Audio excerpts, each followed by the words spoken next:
In the vast, sun-scorched deserts of Arabia, a story of pride and divine power was about to unfold. This is the tale of the Year of the Elephant, a time when heaven itself intervened to protect its sacred house. Imagine an army, thousands strong, marching with a singular, arrogant purpose.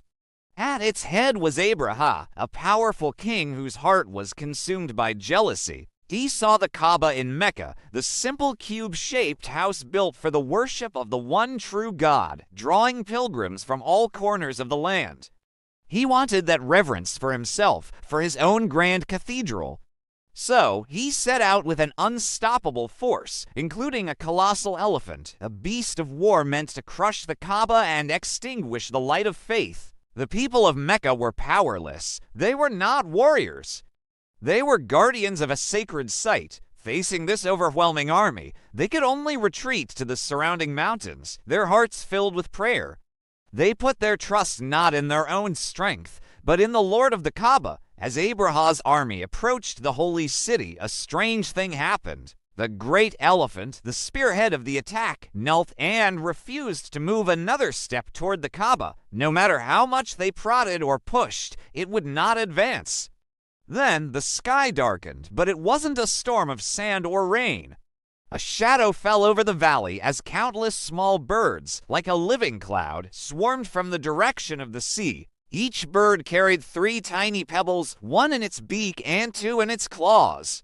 They were the unlikely soldiers of a divine army, sent by God to answer the prayers of the faithful. One by one, the birds released their pebbles upon Abraha's army. These were no ordinary stones. Each pebble, described as being like baked clay, struck with supernatural force. They pierced through helmets and armor, turning the mighty army into a scene of utter devastation. The proud soldiers, who had marched with such confidence, fell where they stood. Abraha himself was struck and retreated in agony, his body decaying as he fled, a wretched symbol of his shattered pride. By sunrise, the valley was silent. The mighty army was gone, turned into an example for all who would challenge the divine.